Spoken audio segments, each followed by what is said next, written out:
नमस्कार साथियों, प्रकाश एजुकेशन आपके ऑनलाइन प्लेटफॉर्म पर आपका हार्दिक स्वागत। मेरे साथ में है आज आप ऐसे इंपॉर्टेंट सेशन का हिस्सा बनने के लिए जिसमें मैं बात करने वाला हूं कि जम्मू कश्मीर जो अभी वर्तमान में यूनियन टेरिटरी का दर्जा प्राप्त किया हुआ एक राज्य है और वर्तमान में वहां पे चुनाव कराने की कवायद चल रही है। जी हां, केंद्र सरकार के गृह मंत्री अमित शाह ने यह कहा हाल ही के दिनों में कि 30 सितंबर के आसपास 2024 में चुनाव कराए जाएंगे और उसके बाद में बड़ी खबर निकल करके यह आ रही है कि जम्मू कश्मीर में लगभग 3 दशक से एक अफस्पा कानून, जिसको कह सकते हैं armoured forces special power act, जो लगा हुआ था उसको हटाने के भी बड़े तेवर पे कवायद चल रही है। जी हां, इससे पहले ये कौन कौन से राज्यों के अंदर इंपोज किया गया है इसके बारे में बात करने वाले हैं। और अगर एस्पा अगर हट जाता है उसके बाद में इस कार्य को करने के लिए वहां पे कौन सी पैरामिलिट्री फोर्सेस को वहां पे डिप्लॉय किया जाएगा या स्थानीय पुलिस इसको टैकल कर लेगी, और वहां पे जो सेना जो लगी हुई है उस सेना का इस्तेमाल कौन से बॉर्डर पर किया जाएगा, इसके बारे में करेंगे विस्तार से। तो बने रहिए वीडियोस के अंत तक। मैं आपको इस हेडिंग के बारे में बताता चलूं कि हटेगा अफस्पा। अब जम्मू कश्मीर की सुरक्षा का जिम्मा होगा स्थानीय पुलिस के पास में। और अभी वर्तमान में देखा जा रहा है कि जम्मू कश्मीर के अंदर 3 बड़े बदलाव होने के संकेत काफी लंबे समय से ही माननीय गृह मंत्री जी के द्वारा दिए जा रहे हैं। वो कौन कौन से हैं?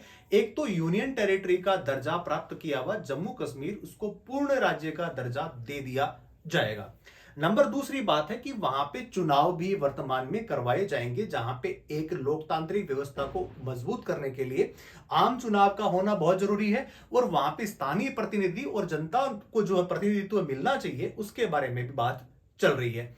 और थर्ड वन जो होगा उसके अंदर वहां पे जो सैनिकों की जो नियुक्ति 1990 में हो गई थी उनको वहां से हटा करके और वहां पे जम्मू कश्मीर में एक शांत और एक कह सकते इन्वेस्टमेंट लायक एक ऐसा वातावरण तैयार किया जाएगा जिसके बाद में जितने भी जो इन्वेस्टर हैं एफडीआई के माध्यम से जम्मू कश्मीर का चहुमुखी विकास हो सके। यही हमारे जो अभी जो क्लास हम जो ले रहे हैं उसकी थीम है।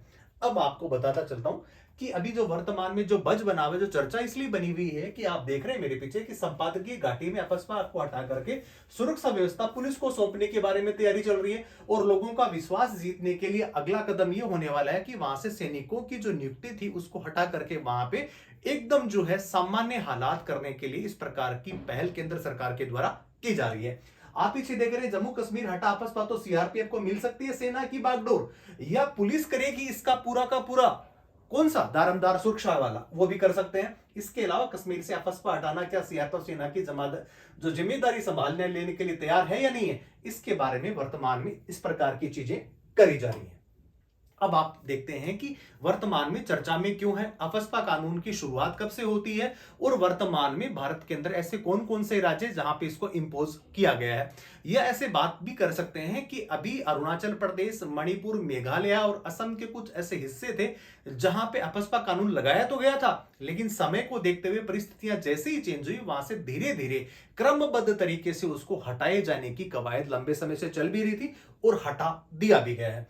आप देख रहे हैं कि हाल ही में केंद्र सरकार ने 3 पूर्वोत्तर राज्यों जिसमें असम, नागालैंड और मणिपुर के कुछ हिस्सों के अंदर अफस्पा जो कानून है, सशस्त्र बल विशेष शक्तियां अधिनियम 1958 को आंशिक रूप से वापस ले लिया है।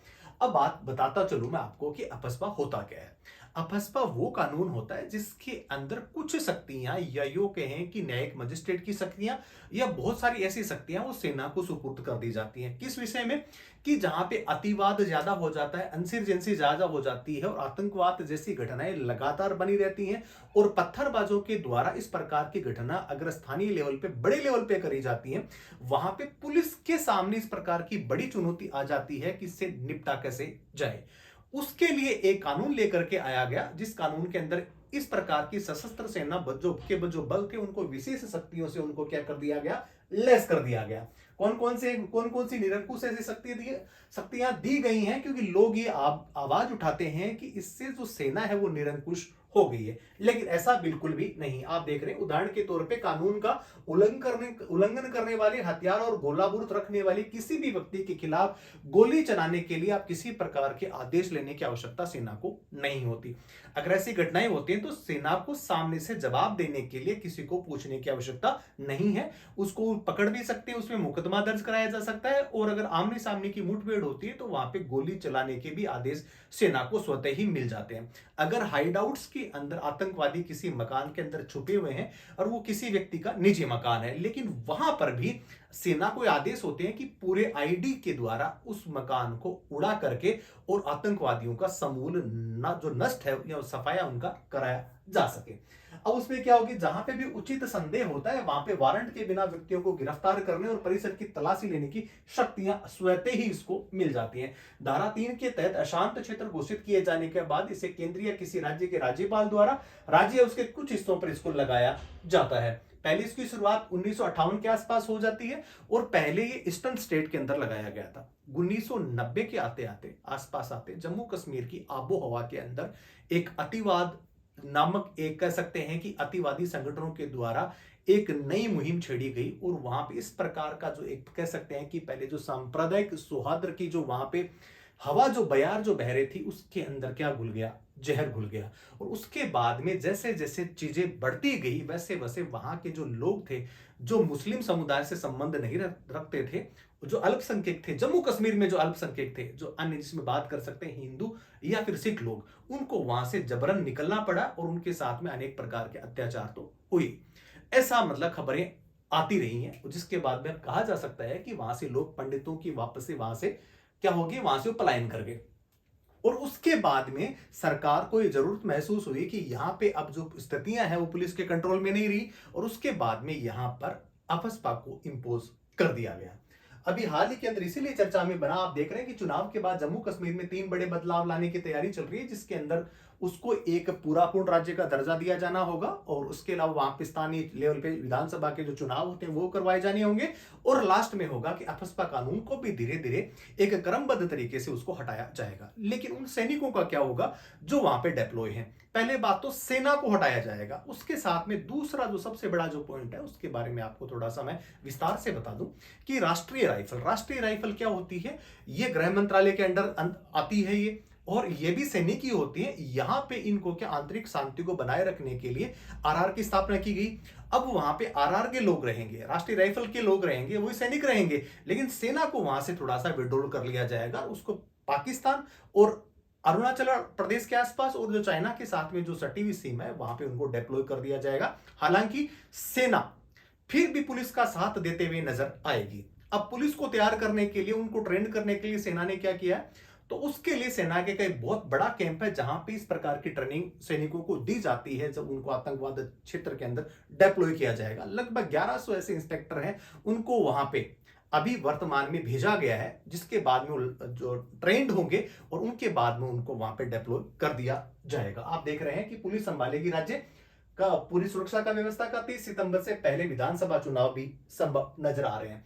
अब आपका जो बड़ी जो मोटी खबर जो एक अखबार का एक जो एक बड़ा एक एडिटोरियल छपा है उसकी भी मैंने आपको यहाँ पे पिक्चर दिखाई, जिसके अंदर 1100 जो के आसपास इंस्पेक्टर हैं उनको ट्रेनिंग दी जा रही है यहाँ पे, और डोडा के बारला में सेना के बैटल स्कूल में इनकी ट्रेनिंग दी जा रही है। 4 कंपनियां उसके बाद में रखी जा सकती हैं जो राष्ट्रीय राइफल की होंगी सेना के बाद में, और उसके बाद में 63 ऐसी बटालियन हैं जो राष्ट्रीय राइफल से बिलोंग करती हैं। उनमें से 100 से 150 सैनिकों की 4 कंपनियों को यहाँ पे तैनात किया जा सकता है। बाकी जो शेष जो सैनिक होंगे उनको पाकिस्तान और अरुणाचल प्रदेश के साथ में लगती हुई सीमा के साथ में चीन के सामने उनको डिप्लॉय कर दिया जाएगा। इसके अलावा क्या होने वाला है, जाने अफस्पा कानून क्या है। अब मैंने आपको जैसे पहले ही बताया था कि 1958 के अंदर इसको इंपोज किया गया था 11 सितंबर को, और सबसे पहले ये पूर्वोत्तर राज्यों के अंदर लगाया गया था, जिसमें सबसे पहले कौन सा नागालैंड था, असम था, मणिपुर था, यहाँ पे पहले लगा था, और वर्तमान में जम्मू कश्मीर के अंदर भी ये इंपोज किया गया है। जम्मू कश्मीर में ये जो तिथि थी वो थोड़ा सा आगे बढ़कर के 1990 तक आते आते इसकी जरूरत आन पड़ी। अब देखेंगे कि अफस्पा के अंदर कौन कौन सी चीजें होती हैं। वही चीजें हैं जो मैंने आपको पहले बताई, थोड़ा विस्तार से ये जान लेते हैं। अफस्पा में केवल अनशांत क्षेत्रों को लागू किया जाता है जहां पे सुरक्षा बल बिना वारंट के किसी को भी गिरफ्तार कर सकते हैं, बड़ी इंपॉर्टेंट बात है। कई मामलों में बल का प्रयोग भी किया जा सकता है। सबसे पहले 11 सितंबर 1958 को इसको कानून को पास किया गया था। 1990 में ये जम्मू कश्मीर में लागू हो जाता है और स्पेशल पावर एक्ट है उसके पास में या उसके बाद जो है सेना को कुछ स्पेशल मिल जाती है पावर, और जिसकी वजह से वो कह सकते हैं कि एक जो सामान्य स्थितियों को बहाल करने के लिए या कुछ विपरीत परिस्थितियां हो जाती हैं उनको न्यूट्रलाइज करने के लिए सेना के पास में इस प्रकार के कुछ राइट्स होते हैं। अब आपको बताते हैं इंट्रोडक्शंस क्या है इसका। The armed forces special power act 1958 introductions क्या है। Violations become the way of life in northern eastern states of India. State administration become incapable in maintain to its internal disturbance. और उसके बाद में इसको लगाया जाता है। इस प्रकार का एक राजपत्र के अंदर छपा हुआ एक आर्टिकल है। In ordinance entitled the armed forces Assam and Manipur special power ordinance 1958 के बाद इसको इंपोज किया गया था। तो यह है अफस्पा की कहानी। अब आगे बढ़ते हैं, देखते हैं इंपैक्ट क्या होने वाला है उसके बाद में, कि अगर ये हट जाएगा उसके बाद में इसके प्रभाव क्या होंगे। AFSPA grants the army special power which have to used with extreme care. The law gives the army powers to shoot, kill, destroy property and temporarily detain suspect. इनको क्या करती है, वो डिटेन करती है। इस प्रकार की कार्यवाही आर्मी करती है इस प्रकार के अति संवेदनशील क्षेत्रों में। अब देख रहे हैं आप इस पिक्चर के माध्यम से, जहां पे चारों तरफ से आर्मी को कभी कभी सिविलियंस भी घेर लेते हैं। आपने एक वो बड़ी खबर बनी थी कि एक जो मेजर थे आर्मी के, उनको जब इस प्रकार की मौत से बाहर निकलना पड़ा तो उन्होंने किसी एक बड़े वहां के अतिवादी संगठन के नेता को अपनी जीप के आगे बांध करके और अपनी जान को उन्होंने बचाया था। हालांकि वो कृत्य गलत था और उसके बाद में उनके ऊपर जो है सेना की कार्यवाही भी चली। लेकिन फिलहाल देखने वाली बात है कि कभी कभी अतिवादी संगठन जहां पे सेना भी फंस जाती है, वहां पे इस प्रकार के जो कानून है वो सरकार के द्वारा उनको भी अपनी जान माल की रक्षा करने के लिए दिए होते हैं। अब आप देख रहे हैं कि क्या होंगे बदलाव। बदलाव क्या होंगे, पुलिस बुरसा जीत रही है इसलिए जिम्मेदारी देने की तैयारी। काफी लंबे समय से पुलिस जो है इस प्रकार के अभियानों के अंदर आर्मी के साथ में कंधे से कंधा मिला करके लड़ रही है, और कई कई जगह तो उन्होंने ऐसे ऑपरेशन जो कंडक्ट करे हैं उसके बाद में सेना की जो आवश्यकता वो धीरे धीरे कम होती जा रही है, और सेना भी पीछे से बैकडोर एंट्री के माध्यम से उनको सपोर्ट करती हुई नजर आ रही है। उसके बाद में आप देख रहे हैं कि बैटल स्कूल के अंदर 1100 ऐसे इंस्पेक्टर हैं जिनको ट्रेनिंग दी जा रही है इस बात की कि आप अब इस प्रकार की लड़ाई लड़ने के लिए तैयार रहें। अब क्या होने वाला है, सूत्रों के मुताबिक केंद्र सरकार जम्मू कश्मीर पुलिस पर इसलिए भरोसा बढ़ा हुआ है कि सेना के साथ कई ऑपरेशंस के अंदर वो काम कर रही है, और बहादुरी के मिलने वाले कीर्ति और सूर्य चक्र भी पुलिस कर्मी भी हाल वर्तमान में हासिल कर रहे हैं, जैसा कि सेना के जवान करते हैं। एक साल में 80 पुलिस कर्मियों को शौर्य पदक मिले हैं, जबकि प्रदेश स्तर पर 424 पुलिस कर्मियों को इस प्रकार के अलंकरणों से सम्मानित किया गया है। अब क्या होगा, सेना की जगह पे कौन सी ऐसी बटालियन, कौन सी पैरामिलिट्री फोर्सेस या क्या फॉर्म के अंदर वहां पे सैनिकों को तैयार किया जाएगा, तो वहां पे सेना की जगह राष्ट्रीय राइफल की तैनाती होगी। इसको क्या आरआर, राष्ट्रीय राइफल। सूत्रों के मुताबिक अफस्पा हटने के बाद राज्य में सेना की जगह राष्ट्रीय राइफल की 4-4 कंपनियां रखी जा सकती हैं। इस प्रकार के ऐसे ऑर्डर्स तो नहीं आए, लेकिन जिस प्रकार से अनुमान लगा सकते हैं उस प्रकार से 4-4 कंपनियों को वहां पे डिप्लॉय किया जा सकता है। राष्ट्रीय राइफल सेना से प्रतिनिधित्व के आधार पे ही गठित है, ये गृह मंत्रालय के अधीन जो है वो आता है। वर्तमान में 63 की बटालियन है, 100 से 150 लोग इसके अंदर यहाँ पे काम करते हैं, और अभी 4-4 कंपनियों को इनको तैनात किया जाएगा इसके बाद में। बढ़ते हैं आगे।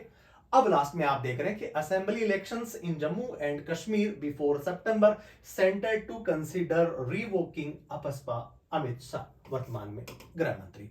बड़ी टिप्पणी है। और उसके बाद में वर्तमान में एक कवायद चल रही है, चर्चाओं का दौर शुरू हुआ है कि लगभग 3 दशक के बाद में जम्मू कश्मीर के लोग ये चाह रहे थे कि हमारे साथ में ज्यादा से ज्यादा हो रही है, ऐसा लोगों का मानना था, जबकि आर्मी का अपनी तरफ से यह कहना था कि हालातों को कंट्रोल करने के लिए इस प्रकार की चीजें हमें करनी पड़ती है, और सरकार ने भी माना। लेकिन जैसे जैसे परिस्थितियां चेंज हो रही हैं, आबोहवा चेंज हो रही है, जम्मू कश्मीर को पूर्ण राज्य का दर्जा मिल गया, उसके बाद में देश विदेश से जितनी भी प्रकार की जो चीजें होने वाली हैं, एफडीआई वहां पे आने वाला है, और इसके अलावा रोजगार के लिए और लोग वहां पे जमीन खरीद सकते हैं, आर्टिकल 370 वहां से हट गया है। तो वैसे देखा जाए कि जब 370 जब हटने के बारे में बातचीत चल रही थी, तब ये कहा जा रहा था कि ये इम्पॉसिबल है, ऐसा कभी हो ही नहीं सकता कि वहां पे इस प्रकार का आर्टिकल जो काफी लंबे समय से जो इंपोज था उसको हटाया जा सकता है। लेकिन सरकार की दृढ़ इच्छा शक्ति को कहें कि आर्टिकल 370 हट गया। बड़े बड़े जो कह सकते हैं देशों का साथ में यूएन का, अमेरिका और पाकिस्तान जैसे जैसे देश तो चाह ही रहे थे कि इस प्रकार की चीजें ना हो। और दोनों बॉर्डर्स पे उस समय की तो बारे में मैं आपको बताता चलूं कि पाकिस्तान और चाइना दो ऐसे मुल्क हैं जिनको एक साथ में भारत को लड़ना पड़ेगा। और इसके लिए इन्होंने सेनाएं भी अपने तैयार कर ली थी कि 370 ये हटाते कैसे, लेकिन भारत सरकार ने वो करके दिखा दिया।